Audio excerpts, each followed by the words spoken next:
Anggara Kasih pun Kakang nampa sasmitaning Jawata.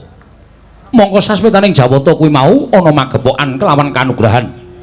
Ketitik dewa paring dawuh yen to dina samengko iki ora suwe meneh bakal ana wahyu ning dewa kanugrahaning para Jawata ingkang bakal tumedhak ana ing Janaloka. Tegese tinampa dening para titahe ingkang urip ana ing jagat iki. Kasinggihan mekaten Koko Prabu. Wanter sabdaning dewa ingkang dak tampa metu marganing pasumpenan nalika semono, aku didhawuhi supaya anggayuh kanugrahan mau sabab kanugrahan ingkang bakal tumiba ning jagat iki mau papane ana ing Astana Gadamadana. Mongko Astana Gadamadana ki papan pesananing para leluhur turas darah Mandura. Klebu Kanjeng Rama Prabu Basudewa uga sinarekake ana ing Astana Gadamadana. Mula ora aneh yen to pun Kakang entuk sasmita kaya mengkono mau jernyatane aku putra tinemu pambayun saka Kanjeng Rama Prabu Basudewa. Kresna sasmitaning Jawata ingkang dak tampa lumantar dalan impen iki mau bakal tak tanjiki marang sira Yayi Prabu. Inggih Koko Prabu. Kula nuwun sewu lajeng pasumpenan ingkang paduka lampahi menika kala wau menapa Jawata merdekaken utawi Jawata paring dawuh wahyu menika naminipun menapa, kanugrahan menika wujudipun menapa. Wanter tak tampa cetha sabdaning dewa ingkang lumantar jroning pasumpenan mau ngandhakake yen to dina samengko iki bakal ana tumibaning wahyu kang aran wahyu purba sejati. Mula Blaka Suta wae sak jeg jumlek urip ana ing alam padhang Baladewa ora tau kentuk wahyu. Aku ora tau kedunungan wahyu.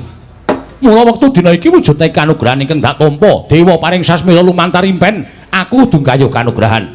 Iki iso ora iso Baladewa kudu kedunungan wahyu. Mula sranane gandeng Yayi Prabu Kresna kuwi nalendra ingkang wasis ing samubarang lir.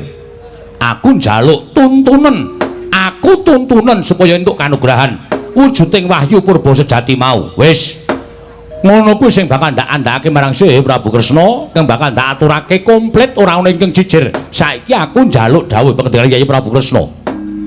Koko Prabu kula nuwun sewu. Sabtu aring kepengker wancinipun Anggara Kasih kula menika ugi nyumpena. Lho kok sik. Nek ngono padha. Aku ya wanci Anggara Kasih. Kula inggih wanci Anggara Kasih. Kok sik kowe jam pira kowe? Kowe jam pira? Kula nuwun sewu wancinipun Puspa Tajem utawi Kadarodasih tegesipun impen menika badhe nemahi. Weh lah dalah. Yen ngono sakwise dewa mau misik lawan Baladewa, mbok menawa tumuli budal marang Ndarawati misik lawan Yayi Prabu Kresna. Menapa ing dipun dawuhaken Jawata mboten benten kelan menapa sampun paduka ngendikaaken bilih badhe wonten kanugrahan ingkang dumawah wonten ing Astana Gadamadana. Ondene naminipun wahyu purba sejati Koko Prabu. Ateges titah kalih titahing dewa ingkang sampun dipun paringi sasmita setunggal Koko Prabu Mandura. Angka kalih ing raying Ndarawati. Alah dalah yen pancen kaya mengkono cetha. Cetha yen to pancen wahyu iki mengko bakal tumiba ning jagat lan ingkang diwenangake gayuh ya kuwi turas negara Mandura. Tegese turune Kanjeng Kyang Kunti Boja, turune Kanjeng Rama Basudewa. Koko Prabu kasinggihan mekaten. Lah saiki aku tak takon karo kowe. Perkawis menapa? Wahyu aran purba sejati kuwi apa? Lan werdine piye? Terus gunane nggo apa? Coba aku tak takon karo kowe. Nun sewu Koko Prabu, kula menika nggumun lho. Panjenengan menika langkung sepuh tinimbang kula. Teka panjenengan menika nyuwun priksa dhateng Kang Rayi. Monggo menika wonten madyaning pasewakan menawi dipun midhangetaken sangganing para nayaka punggawa menapa mboten lingsem. Wis. Perkara ngelmu ki nek isin ora bakal entuk ngelmu. Yen perkara babakan ngelmu yen isin kuwi mesti ora bakal dadi wong pinter. Mula aku kuwi lumangsa cubluk cingkranging nalar tunaing budi. Aku njaluk warah Yayi Kresna. Aku ora bakal isin dimindhakake para kawula, para punggawa, para nayaka negara Ndarawati aku ora bakal isin. Nanging ngantos wonten ingkang ndakwa ana kebo kok nusu godel. Wis ben. Wis ben ora apa-apa. Sisa-sisa kebone. Mekaten godele disusu gelem apa ora? Inggih Koko Prabu. Mula Siadi paringa dawuh kuwi werdine apa lan karepe piye? Pun sewu. Miturut ingkang rayi lho, menawi ngantos lepat tegesipun kula menika namung menungsa limrah, kedurungan ina lali salah apes kelawan mati. Ya. Miturut petanganipun ingkang rayi Ndarawati purba sejati menika estunipun wonten sekawan warni. Lho. Wahyune ana papat. Inggih kasinggihan mekaten. Gusti. Nek wahyune nang papat, lah kok sing diparingi sasmita mung Kyai Kresna apa denipun Kakang ing Mandura? Tegese wahyu mau turah loro. Sapa ingkang bakal nampa? Mangke rumiyin Koko Prabu, babakan perkawis sinten ingkang nampi menika mangke dhateng purbaning Wang Mahanasa. Tegesipun purbaning dewa. Menungsa namung sami nerimah kemawon. Namung ing langkung wigatos menawi paduka nyuwun priksa babakan purba sejati menika pinirang dados sekawan werni. Patang werna kasinggihan mekaten apa wae. Setunggal ingkang sinebut cahyaning rat, angka kalih reksakaning rat, angka 3 wimbaning rat, angka sekawan yuwananing rat. Nganggo ning rat kabeh kasinggihan mekaten. Cahyaning rat, reksakaning rat, wimbaning rat, yuwananing rat. Kuwi tegese piye? Cahyaning rat menika Wahyu Ratu. Sinten ing kedunungan cahyaning rat inggih menika badhe pinardawa kamulyanipun turunipun badhe dados Nalindra. Angka kalih wimbaning rat menika Wahyu baboning Nalindra. Menika kedah nampi inggih menika wanita. Krana sampun sinebat wonten ing mriku baboning Nalindra ateges wanita menika mangke ingkang menang ngandhut dhateng turasing Nalindra wonten ing Nusa Jawi. Wimbaning rat iki baboning ratu kasinggihan. Lajeng reksakaning rat menika Wahyu Patih. Wahyu Patih inggih tegese Wahyu Patih menika sinten ing kedunungan reksakaning rat turunipun benjang badhe dados wrangka wonten ing Nusa Jawi tegesipun nurunaken patih wonten ing Nusa Jawi menika. Lah sing pungkasan yuwananing rat kuwi wahyu apa? Yuwananing rat menika Wahyu Wadat. Sinten ingkang kedunungan yuwananing rat menika kula nuwun sewu menawi Nalindra boten kenging nggadahi garwa langkung saking setunggal. Nek iso mbok aku aja entuk kuwi. Ingkang pundi yuwananing rat kuwi mau? Kula nuwun sewu, wahyu kok dipilih menika mboten saged. Namung manut dhateng kodrating Wang Mahanasa. Oh ngono. Inggih, Koko Prabu, kuwi lha dalah. Lah yen ngono pancen bener ujaring para kaki-kaki. Para among tani padha nyebutake wahyu kuwi pancen ana kekuwatane dhewe-dhewe. Cahyaning rat wahyu ning Nalindra, reksakaning rat wahyu ning Patih, wimbaning rat baboning ratu, yuwananing rat Wahyu Wadat. Kresna kula wonten maring adhawuh. Saiki ngene. Gandeng Yayi Prabu lampun Kakang wis antuk sasmitaning dewa. Ya kuwi bakal tumedhaki Wahyu Purba Sejati ana ing Astana Gadamadana. Miturut pitunganing Yayi Prabu piye? Koko Prabu. Gandeng sampun wonten kalih titah ingkang sampun nampi sasmita badhe wonten dumawahing kanugrahan ingkang winastan Purba Sejati. Setunggal Koko Prabu angka kalih kula menapa mboten langkung prayogi menawi neter dhateng ketrimaning gesang rayi paduka pun lara ireng. Tegese menapa mboten langkung prayogi menawi Bratajaya inggih pun Wara Sembadra menika kakanthi supados ugi anggayuh wujuding Wahyu Purba Sejati. Sinten mangertos menika dados kabejanipun lara ireng nggih pun Bratajaya saged nampi wahyu wimbaning rat ateges menawi kula lan Koko Prabu menika mangke merucut kedunungan wahyu ning ratu nanging para Sembadra saged pikantuk baboning Nalindra ateges badhe pinardawa kamulyanipun Turas Mandura. Koko Prabu Mandura kuwi lha dalah jagat dewa bathir jagat pangestu wah cocok yen pancen kaya mengono pun Kakang mung kari manut. Saiki ngene Yai, tumrapun Kakang sesuk ngenteni apa, saiki sing dinteni ya apa. Ayo, ndak kanthi netepi darmaning dawuhing dewa ingkang Gusti nampa dening siadilanipun Kakang lumantar sasmitaning impen. Pun Kakang lan Siadi budal marang Astana Gadamadana nglakoni tarak brata, tapa brata ana ing Astana Gadamadana. Sapa ngerti mbok menawi iki dadi kabejanipun Kakang lan Siadi nggone entuk wahyu Purba Sejati mapan ing Astana Gadamadana.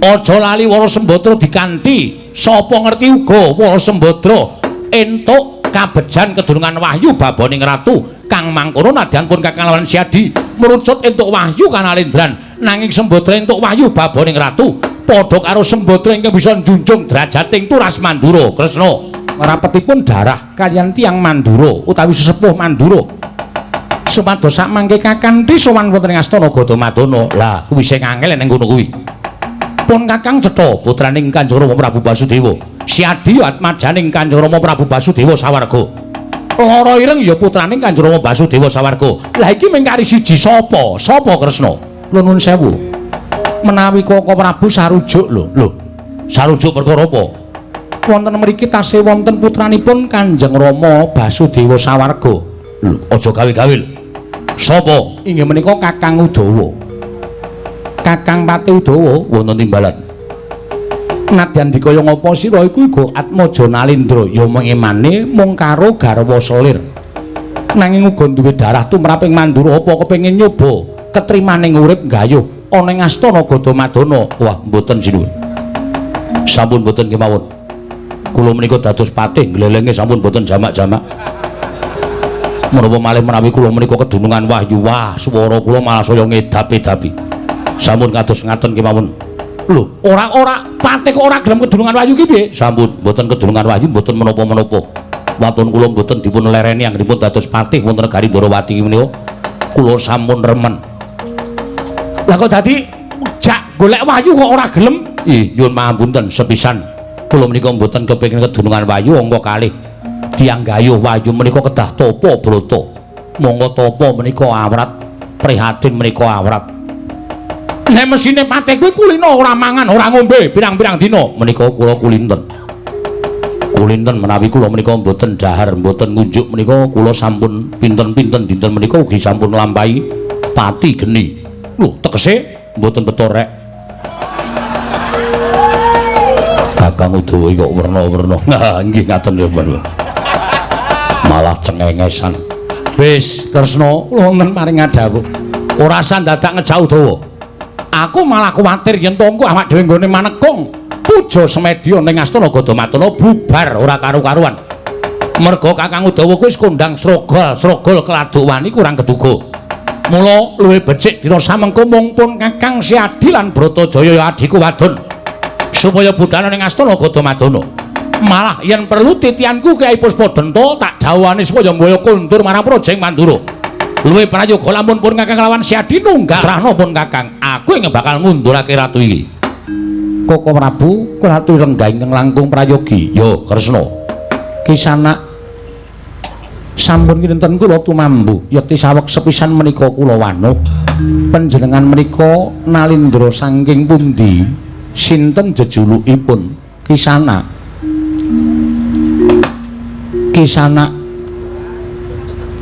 panjenengan menika Nalindra saking pundi sinten jejulukipun Kisana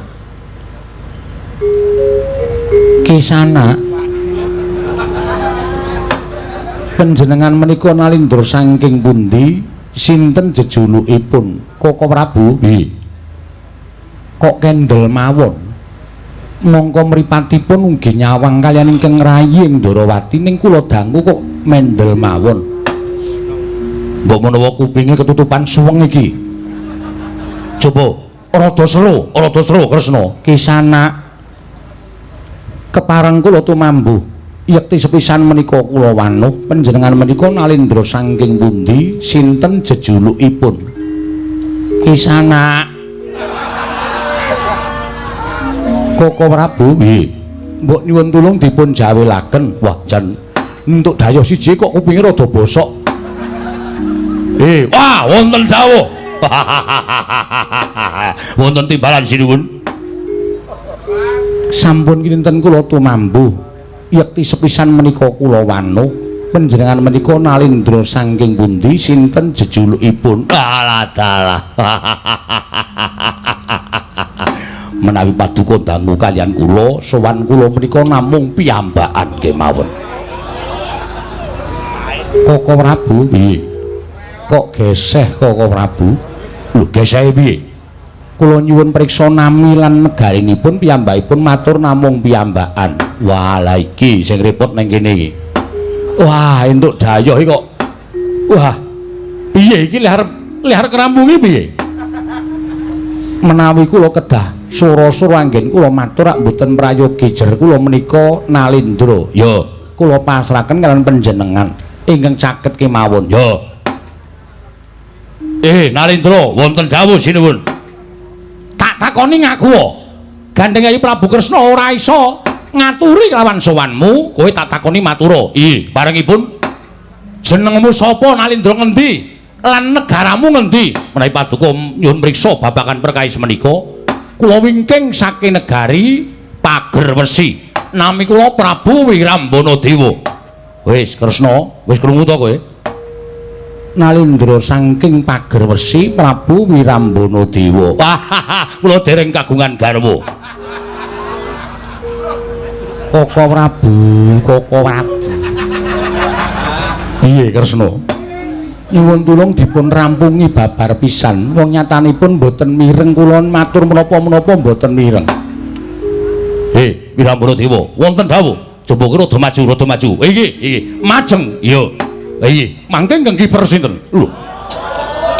Lah iki ratu bekas dagelan sajae.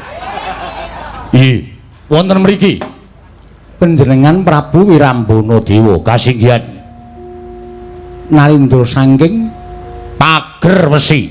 Lah saiki wis cetha, wis Udawa wonten dawuh. Wis ora usah melu mikir, mboten sinuwun. Wis kepenak rembugane. Iki. Saking negaring Pager Wesi Prabu Wirambana Dewa. Nun. Saking negari Pager Wesi Prabu Wirambana Dewa. Nun. Koko Prabu. Piye diseret wae wong piye? Nalindra saking Pager Wesi Prabu Wirambana Dewa. Inggih, leres. Wigatosipun menapa? Lah menika mekaten. Sowan kula menika mboten saking pikajengan kula piyambak. Namung estunipun kula menika kekalangan Malaya, jagat menika meh kemawon kula ubengi. Pengajaping manah kula namung upaya wonten pundi dunungipun negari Ndarawati. Sareng kula dumugi wonten tapel wates negari Ndarawati, kula sumurup gapura ageng ingkang seratanipun mlebet wewengkon Dwarawati. Tumunten kula mangertos bilih negari menika negari Ndarawati. Sareng kula dumugi wonten negari Ndarawati mriki, waduh, kula menika ngantos gumun. Enggo anggen kula gumun menika dumugi wonten ing Datulaya wekasan kula boten mirengaken sabdanipun Sinuwun Prabu Ndarawati. Krana elokipun negari Ndarawati ingkang keladuk endah persasat kayangan Ngejawantah. Nuwun sewu menapa panjenengan menika ingkang nami Prabu Kresna. Mboten wonten kalih kula Nalindra Ndarawati Prabu Sri Bathara Kresna. Alah. Wah, bejo kemayangan. Persasat kula menika pikantuk kanugrahan kula saged abenajeng kaliyan nata Ndarawati Prabu Sri Bathara Kresna ingkang nyata Nalindra titih Sanghyang Bathara Wisnu inggih titih Sanghyang Bathara Suman dewa sing tukang ngandung kabagyan wonten ing jagat. Inggih Kisana. Lajeng wigatosipun menapa? Negari kula menika ngantos keberbeken ngumandhangipun Nalindra Ndarawati Prabu Kresna. Sedaya kawula kula menika sami tresna kaliyan panjenengan. Sedaya kawula kula menika nadyan kula dadi ratu ning gambar kula mboten wonten sing dipajang teng omahe kawula kula. Sing dipajang teng omahe para kawula menika namung gambare Prabu Kresna ing Ndarawati. Kula menika gumun panjenengan menika dados Nalindra mbawahi para kawulanipun mboten sami majang gambaripun panjenengan kok malah mboten murina, mboten serik. Menika kados pundi? Mboten, ginanipun menapa kangge Sri? Ginanipun menapa? Toh kula sampun dados Nalindra. Ingkang kula betahaken do nalika semanten menika namung suwantenipun para kawula kula sareng sak mangke sampun milih dhateng kula sampun dados ratu, arda dijeng jempalik ya karepmu, arda sekarat ya karepmu. Sing baku kula sampun dados Nalindra. Arda tresna karo Nalindra liya mboten menapa-menapa. Oh, ngaten to. Nggih. Lah lajeng wigatosipun kula menika dipun perintah ratu Gusti kula. Lho, mangke rumiyin panjenengan menika rak Nalindra to? Nggih. Kok tasih nggadahi ratu Gusti menika dos pundi? Tegesipun panjenengan menika Nalindra dipun jajah Nalindra sanes. Mboten dipun jajah. Kula menika Nalindra merdika. Kula menika Nalindra madheg piyambak. Nanging kula nggadahi ratu Gusti. Lah inggih tegesipun panjenengan menika tasih ke bawah dhateng Nalindra sanes. Mboten, mboten. Kula menika mboten dipun jajah, mboten dipun bawahaken. Ning pendak sesasi pisan kula ngaturaken glondhong pengareng-areng Gupeni Raja Peni guru bakal guru dadi Mas Picis Raja Brana dhateng ratu Gusti kula. Naminipun menika Nalindra jajahan. Mboten. Kula menika mboten dipun jajah. Koko Prabu menika dos pundi? Wis to. Kowe nek rembugan karo ratu SDM rendah ki kaya ngene iki. Wis, saiki dage timbalana sing sejati. Menawi ngaten lajeng kersanipun ratu Gusti panjenengan menika menapa? Nalindra saking pundi? Sinten jejulukipun? Nalindra saking Tawang Gantungan, jejulukipun Prabu Gudayitma. Menika Nalindra wengis. Menika Nalindra ingkang kejem. Mila kula dipun dhawuhi dening Sinuwun Prabu Gudayitma menika prasasat sampun abenajeng kalian dewaning pepati. Tumuli kula bidhal. Wigatosipun menapa? Kula dipun aturi supados ngaturaken nawala kunjuk Sinuwun Prabu Indrawati. Nawala kula kunjukaken monggo kula aturi nyurasa. Kula piyambak dereng mangertos menapa ta isinipun nawala menika Sinuwun. Wonten maring adhawuh. Bareng siade nyurasa isining tulis jroning nawala. Lah kok ndasang pasuryanmu katon rengu, ora jenak geligaping paningalmu ora tajem ngene apa? Koko Prabu. Kula kedah atur wangsulan menapa dening Nalindra menika. Lho, sebabe isining nawala cetha bilih sesembahanipun Prabu Wirambana Dewa ingkang nami Gudayitma menika kala wau. Nuwun sewu, dereng tepang, dereng kenal. Tidak kenal maka tidak sayang. Panjenengan sinten? Ora ngerti-ngerti dodok sering perkara lah kok dadi ngunek-unek iki karo aku. Lek mripatmu Ganjeng Gapa Punata Mantura Prabu Baladewa. Yen kowe durung tepung karo aku kadange werda. Ya kuwi Wara Sembadra. Jroning tulis surasa ning nawala. Kowe dikongkon ratu Gustimu jenenge Gudayitma. Nglamar karo adikku Bratajaya lara ireng. Kyai Prabu Ndrawati ora maringake lara ireng marang Prabu Gudayitma. Sumbare negara Ndrawati bakal didadekke bumi angus. Kowe Baliya kondo karo ratu Gustimu. Baliya kondo karo ratu Gustimu. Yen pancen kepengin nantang karo wong Ndrawati, diajahi jembar Trinata Mantura Prabu Baladewa. Walah dalah. Kaya lasan dadak nyumbari Prabu Gudayitma ratu Gustiku. Prabu Wirambana Dewa keduga bakal gawe geger negara Ndrawati. Piye? Muni piye kowe? Muni piye cangkemmu? Kowe nantang karo Baladewa? Iya. Kowe durung tau ngerti karo Baladewa, durung tau tepung karo Baladewa. Iki Nalindra durung tau mampu ditantang karo wong. Negaraku ora tau ketekan mungsuh. Ning dina iki aku ingkang bakal dadi Pun sewu. Ngopo kok sajake pasuryanmu kaya ora seneng? Mboten seneng. Ora seneng perkara kula mriksa. Sing dadi senopati Ndrawati iki sapa? Setyaki. Prabu Mandura wonten mriki menika dawuhane Dayoh. Ana Dayoh kok ngundurke Dayoh kita tata cara ngendi? Upama Wirambana Dewa menika bakal gawe rusak.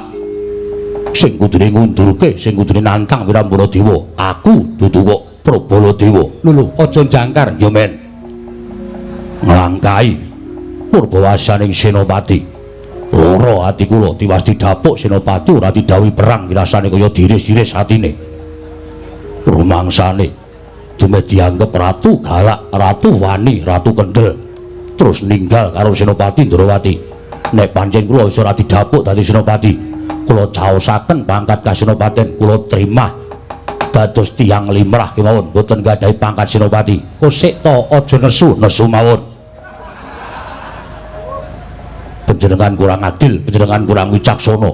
Nek ana Dayoh sing bakal gawe geger Ndrawati, sing duwe kewajiban ngundurke Setyaki dudu kok Prabu Baladewa. Mendel-ndelke. Terus karepmu piye? Saiki aku manut karo kowe. Nyuwun bailah. Balilah apa? Kula badhe medal Jawi. Karepmu menggak kok Prabu Mandura. Nek kok Prabu Mandura ora gelem tok penggak, babar pisan mungsuhku loro. Lho, loro sapa? Wirambana Dewa karo Baladewa. Lho. Aja ngono to, mboten. Pikantuk ngono mboten. Nek mboten pikantuk, kula aturaken pangkat senopati. Ning nek aku entuk kula nyuwun pamit. Ya wis kana sakarmu waton lega pikir nyuwun pamit ngandhaping patih. Panjenengan utusan karo Senopati, terus Pati kon ngopo?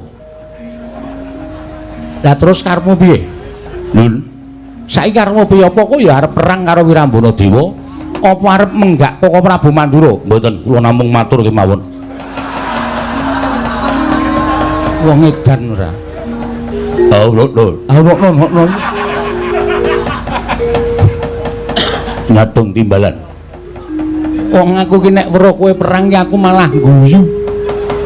Kowe iki patih ora tau duwe kadigdayan, ora tau duwe kekuatan. Ning pancen pinter manut para kawula, mula kowe tak anggap dadi patihku selawase urip. Ning sesuk meneh nek perang kuwi ora usah dadak. Tok-ketoke wong kuwi patih ki ora iso perang kok. Iya. Nek Setyaki pancen wangun, nek kowe ora wangun. Iya. Ayo. Bali ning papanmu sendika ngestaken dawuh. Kawula tatanen Udawa. Baris. Ora. Tatanen aja nganti kasempyok ing Aradan. Merga iki mengko bakal ana perang gedhe negara ing Ndrawati. Ngestaken dawuh nyuwun pamit madal pasilan. Sing ati-ati aja kaya bocah cilik. Kaya wis ora ana dawuh maneh. Samba, wonten timbalan ngadawuh. Budana kang padha sebo, jeneng ingsun kondur kedaton sinambi manggi lawan bibimu, ya kuwi adikku Wara Sembadra. Bakal ndak kanthi pulang tengah stara Gadamadana. Iya, Para Prabu. Sembah kula ingkang ndherekaken jengkar maduka Kanjeng Prabu. Iya, Samba. Udawa wonten timbalan. Budana kang padha sebo, kaya wis ora ana dawuh maneh. Kawula nyuwun pamit madal pasilan. Sing ati-ati aja kaya bocah cilik Kakang Patih Udawa. Purnagati ning Pananggilan. Sanata sukun durung kedaton jeluk saking dampar kena kenapit gambaran gading kadhiraken sangganing Promban Cedi manggung ketanggung Joko Paloro ingkang sami ngampiri pacaraning keprabon kawijining saking Mandura tindak Nyosri Naranata katon gumebyar busanane mbiyan mangsaipun sinten ngakune Senopati Ndrawati arane Raden Setyaki nek daratur kula ampun mang bacutke ampun mang teruske merga nuwun sewu Raden Setyaki niku arepa dedeg piadoke ora padha karo sampeyan ning digdayane kliwat ukur niku satriya peng-pengan kula nek matur niku napa wonten mboten ajeng kula gawe-gawe kula ngetutke ratu kaya sampeyan niku sepriki niku pun wonten pirang-pirang nalindra pendak-pendak perang karo Setyaki mesti mati pendak-pendak perang karo Setyaki mulih dadi aran mula sampun ngantos sampeyan iku dadi genepe ratu sing kula dherekke sirna muluk mungsuh Raden Setyaki kula dherekke kundur mawon yen aku bali napa dukaning Prabu Godayitma merga ora iso mboyong Wara Sembadra mula tinimbangane aku mati kodhok ana ing negara Tawang Gandungan luwung mati ana ing negara Ndrawati ikhlaske nyawaku piye lung wis nengke wae kok wis ora kena iso dikandhani ya wis arep ngapa meneh wong awak dhewe iki batur pangembating catur nek iso ya diomongi dene ora ya wis arep diomongi kaya ngapa nek pancen wis nggugu karepe dhewe ya wis ora bakal iso kendho kekarepane terus sampeyan ajeng tumindak napa Setyaki nadyan atos awake Setyaki nadyan digdaya ning aku duwe pusaka kok pusakane siung pengabit pikir nata tenaga Ratu Gusti iki bakal tak kapane terus kowe bakal tak kapake kuwi karo Setyaki wis ditung mula wong tanah Jawa iki nek ngaso ora ketara kaya ngono kuwi wis ta percaya karo aku apa iya domongi kok maido senengane lho dalem tak cokot mati alah Setyaki kok ming sak cokotan niku ora mati ning nyusun pikir nyatane tak cokot mati nyatane tak cokot mati niku mboten mati ning ngaso mati urip mati urip mati urip totolan lho karo Ratu Gusti nantang totolan lho wani ora lho wani wae manut nderek nek mati manut pecah sirahmu nderek nek urip manut tak gajul lho gajul ya gajul dadi pokoke waton kendel wae Setyaki kok yahene mati ki lakone apa Nyatane glithak. Ora usah cerewet kuwi arep melu apa piye? Melu apa? Melu totohan. Lho, malah nantang aku. Nek mati, Manut. nek mati tak plotot wetengmu. Oke, dadi nek urip Manut. tak betot. Iya. Dadi wis ming karo tumbuk bejane mbilung. Nek Sentyaki mati pecah sirahku njebluk wetengku. Ning nek Sentyaki urip nggajul juragan betot kang togok. Ya mengkari wong ki neter ketrimane ngurip. Oh alah Den, Ndara Setyaki satriya pengpengan kok ming sak cokotan. Lah nek cara aku isin Senopati Ndarawati singa singaning negara Ndarawati kok ming mati sak cokotane nek cara aku wirang.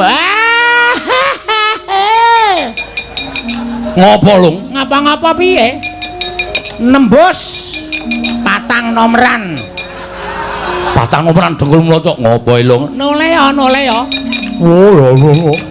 Ngopo, Gop? Mang noleh, manoleh. Lho, Setyaki iso urip ana dewa welas.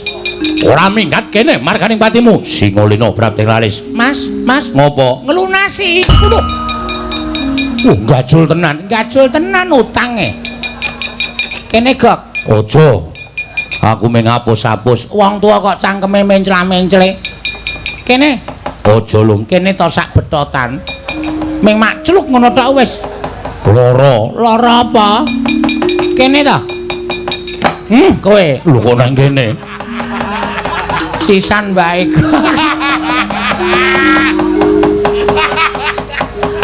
Setyaki nggugu karepe dhewe isih ana dewa welas. Oh, babamu. Ayo ketapno Purwadya balamu.